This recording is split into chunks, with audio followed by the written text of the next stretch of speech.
All right, ladies, I'm back. Another day, another podcast. Let's do this. All right, so if you're not familiar, I'm Heather Chauvin, and welcome to the Mom is in Control podcast, where it's all about helping you feel in control from the inside out. So, when you find yourself controlling other people, what does that mean?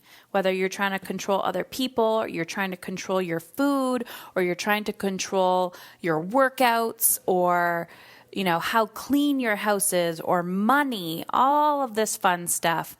What this is indicating to you is that there is an emotional inconsistency in your life. So you feel out of control internally, and you're not exactly sure how to control that part of you, so you're projecting it on the outside.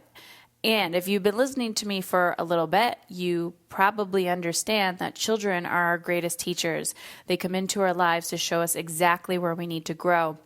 So we got to do the work in order to create alignment and connection with ourselves and our kids and abundance and all of that fun stuff. And too often you go out there and you purchase these books, and you purchase them with the sole intention that this book is going to change your life, but then you fall flat when it comes to taking action and implementing. So I'm here to be that resource for you, to show you how, but I'm also not going to lie to you that in order to truly receive the transformation that you want in your life, you have to invest and be committed to the process. That requires time, money, and energy.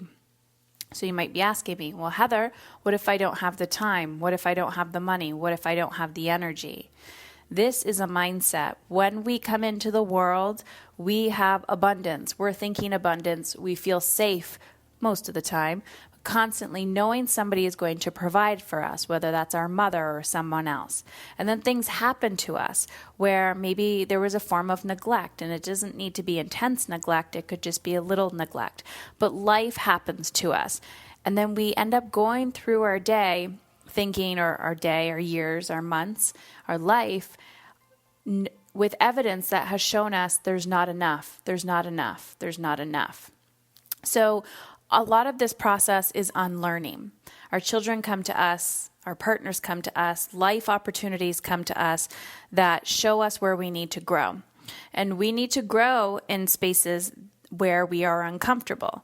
So whatever is not working in your life, wherever you feel contrast, that's an opportunity for you to say, there is a growth opportunity. I need to lean into that in 2019.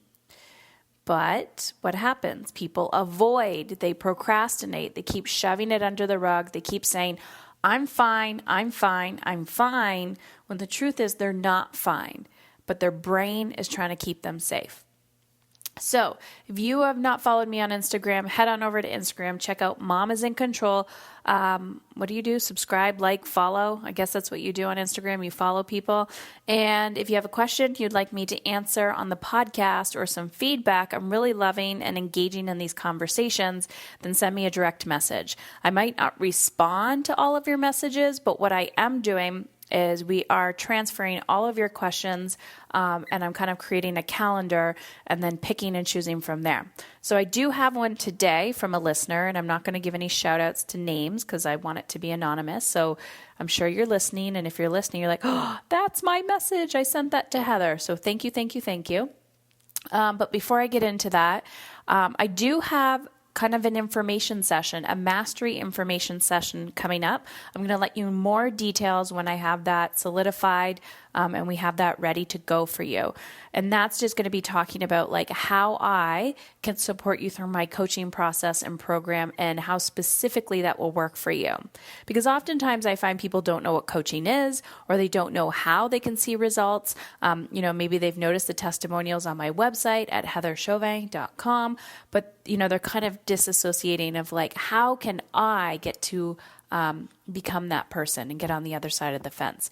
So if you've been thinking about mastery, then I highly encourage you to head on over to momisincontrol.com, fill out the application, and then we'll get you on the phone for an introductory call to see if the coaching that I provide within the capacity of the program that I do is a right fit for you. Okay, so I'm going to read this message that came through on Instagram. Hey, Heather, I found your podcast right when I needed it. It was the first of your 12 days of mothering, and I successfully listened to it and still continue to. It really brings me joy. My need to be better started around October. I had my third child in February, and everything was absolutely a mess. It was hard. I had no control over my kids, my husband, and we were just miserable. Our eating was so bad, so I started watching YouTube videos and loved learning and found a lifestyle of eating that worked for me, and I lost 25 pounds. And my husband joined 2 weeks after me, so my plan worked. To get healthy, I get healthy, and the family follows. So that area of my life I'm bringing into the new year, along with some other goals to tackle. One that I'm wondering your approach. Getting my girls to sleep. They're 6 and 4 years old. They sleep in the same room. They need me to be with them, and it takes 3 hours. Then I can't get anything done. Or me time. I know it's on me to change and be more tough. This is my January goal. Awesome. So great question, and congratulations on losing the weight. And I'm not so much congratulating you on losing the actual weight, but finding the eating pattern and lifestyle that works for you. So I am not a health guru, as I will tell you over and over again, but there is a big association with our thoughts and our belief systems and how we treat ourselves and the food that we put into our mouth. So oftentimes I find when we find something that works and we're in a lifestyle of eating that feels good, that is typically because we are in alignment, and a natural side effect of that is we're losing the weight. So, and I love how you started to implement these changes and your husband came on board, right? Oftentimes we feel out of control. And then what are we trying to do? We're trying to manipulate and control other people. Like, you need to create change. You need to do this. When the truth is we need to put the mirror back on ourselves and say, I need to be the change I wish to see in the world and see within my family. So I'm always a huge advocate of becoming the person that you desire other people to be and showing up as an example instead of a nag, as some people say. So let's talk about sleep. I don't really talk about sleep a lot. One, because I feel like I'm not a sleep coach, but I do find that there is a lot of energy around sleep when it comes to parenting. And so much of what we do during the day affects how we sleep at night. There are many, many reasons why children don't sleep. There are many reasons why adults don't sleep. And it seems to be one of those mysteries, right? One of those modern mysteries. But I will tell you that my quality of sleep has greatly improved the more I do the personal development work on myself. I mean, an adult's sleep, and I'm just speaking from an adult perspective because I am not a child, but an adult's sleep greatly is improved by the quality of their diet. And what I mean by diet is food, how hydrated you are, your stress levels, the time that you go to sleep, the time of year, so many things, your hormones, all of these things. So also your thoughts, right? If you have, from an emotional standpoint, if you have something on the top of your mind and you just can't go to sleep and it keeps you up at night, like I'm a failure as a mother, or, the stress of debt, right? Not like, oh my gosh, how the fuck are we going to pay our bills? I can't do this. Or you're not speaking your truth and you're hiding this from your loved ones. You're not going to be able to sleep at night. So the quality of sleep is directly associated with many, many things. So 1, there's the adult sleep, and 2, there's the child sleep. So all of the same issues that an adult can experience, remember, a child can experience, and a child will experience this in their same capacity. Now, what often happens, what I see from an adult perspective, is we're projecting our fears and anxieties onto our children. Example, if I say to my kids, there's monsters at night, and I'm making this big negative scene around like, oh my God, be afraid of the dark, be afraid of the dark. My children are going to be afraid of the dark simply because I've taught them to be afraid of the dark. So one, I want to ask you, what is your relationship to the bedtime routine? If you're like, oh, I fucking hate it. I just hate putting my kids to bed. It's one of those areas of my life where I feel like a big, big pain point. My philosophy is to run towards it, right? Take one goal a month or one thing that you want to work on and be like, I am going to improve my relationship with this. Just like as if it's money and you hate opening your bank accounts, it's the same thing. It's like open your bank accounts, look at your money, puke, vomit, shit your pants, whatever you need to do, and just tackle it. Sometimes I find people are committed to the process, but they're not energetically all into the process. And energetically, you have to be all into the process and committed to change, not just dabbling, right? So if you're teeter-tottering on this fence of like, oh, I did it for a night or two, and then I sabotaged it. That's not going to create change. And because it's not just you that you're sabotaging, you're also sabotaging your children. You got to stand firm. You have to be strong. And when I mean be strong, I don't mean pushing yourself and making it very difficult. So there was a few things you said in your message that I'm going to reiterate and allow everybody to also hear that how we speak our words is a direct reflection of our belief systems. So Heather, getting my kids to sleep. I have a 6 and a 4-year-old that sleep in the same room. They need me to be with them, and it takes 3 hours. Then I can't get anything done. This is a story that you've told yourself. So besides this whole sleep situation, I mean, I could talk on this for hours and hours and hours. They need me to be with them. Is it true that they need you to be with them? Is it true that your child needs you, and this is for everybody listening now, is it true that your child needs you to be with them, to put them to bed, and it takes 3 hours? Or has your child emotionally manipulated you to be with them? Think about that. Is it true that they need you, or they've emotionally manipulated you? Why do I say this? I have 3 boys, 14, 9, and 6. My 9-year-old, every night, Mom, will you lay with me? Mom, will you lay with me? Mom, will you lay with me? I love our time together. Absolutely love it. Why? Because he's the prickly child. He's not the cozy, lovable, cuddly child. So it's become part of our routine, and I can still go away and not be home, and he's okay. But when I'm home, he wants to lay with me. Sometimes I find it annoying, but I don't want, right now, I do not want to break the pattern or habit of that being our sacred time together.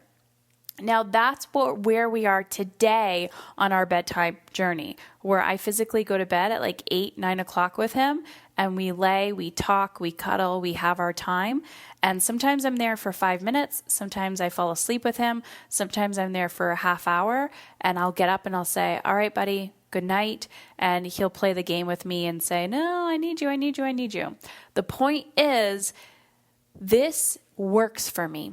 This works for our family today. This did not always work for me back in the day. So with this same child, when he was 3, 4, 5 years old, and he said, Mom, can you lay with me? Mom, can you lay with me? There were stages. Remember the other day when I talked about stages and rhythms? There were stages when I said, no, buddy, you got to go by yourself. And the reason why I did that is because I did not want to lay with him. I had so much anger and resentment towards my child because I was like, just get away from me. I need space. But because I'm in a different season in my life and I've created more space for myself, I'm not angry and resentful towards him. So for those of you who are like, I hate the bedtime routine, and to be honest with you, I find every ounce of parenting to be like a huge struggle, and I'm not a huge fan of it, and I'm secretly always angry and resentful at my children, then I highly encourage you to create that healthy boundary with your kid and to say, do the bedtime routine, do the kiss, and say good night, and let that child do their thing. The first few days are going to be really difficult. The reason why they're going to be difficult is because, again, the child is trying to emotionally manipulate you to get them to do what they want you to do, not what you want to do. And they know, okay, if I say, Mom, can you stay in the room? you'll say, no, it's bedtime. But they know if they cry and they scream and they come out of their room 625 times, you will give in. So this is about holding that boundary with your child and standing firm and saying, I'm not going, I am not laying down with this child. So you have to go back. I've done this with clients before as well. So you have to go back, take your child back to the room, say, honey, it's bedtime. Honey, it's bedtime. It's exhausting, I know, but remember the story you have yourself that they need you. Do they really need you, or do you feel guilty for leaving the room? Also, what else did you say? Or me time. I know it's on me to change and be more tough. This is my January goal. You don't have to be tough. We have this perception and persona that, we're tough love and you need to be hard. And, a lot of people in our lives will be like, you just need to be hard, or you're too soft, you're too this. You can still be loving and have healthy boundaries with your children. If you want me time, you need to own the me time, but you need to know why you want the me time. If I need to go away for 2 weeks without my children because I'm losing my mind and I'm actually going to die, mentally, physically, or emotionally, am I a bad mother for doing that? Some would say yes, but the truth is, if I am determined to become the best version of myself so that I can break those generational patterns for my children so they don't have to deal with the mental and emotional shit that I've had to deal with, and my mom and my mom's mom, all of that, so that when they become parents, they don't have to deal with the same things. They've had a role model of a wife or a woman who's taking care of themselves, right? A woman who honors, loves, and respects herself enough to give to herself because she knows deep down that the more she gives to herself, the more she can give to others. So I understand that this is uncomfortable. It's temporary discomfort, and it's going to rock your beliefs to your core. It's going to challenge you, and it's going to suck. But I'm telling you, it's not that you're not tough. It's that you need to reframe and say, is it that I'm not tough enough? Or do I need to reframe my stories and beliefs around what it means to implement healthy boundaries with my children? So I hope this was a service to you. If it was, then head on over to Instagram, click and follow, and send me a direct message or email us at support@heatherchauvin.com. If you are ready to rock 2019 and you're so sick and tired of pretending you have to do it all by yourself, then head on over to momisincontrol.com and fill out that application. I look forward to reading it. We'll get you on the phone to see if it's a good fit. Regardless, you got this.